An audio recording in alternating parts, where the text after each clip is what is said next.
Today I'm making crispy nuggets! What do you need? Chicken fillet, breadcrumbs, Parmesan cheese, oil, and if you want some herbs, eggs, mayonnaise, flour, paprika powder, pepper and salt.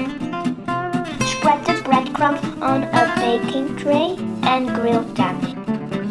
In a bowl, stir the eggs, mayonnaise, flour, paprika, pepper and salt. In another bowl, stir the breadcrumbs, Parmesan cheese, pepper, salt, and possibly fine chopped herbs.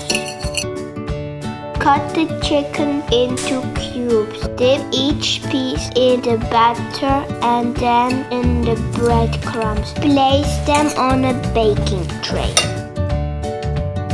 Bake the chicken in the oven. In the meantime, you can prepare the side dishes.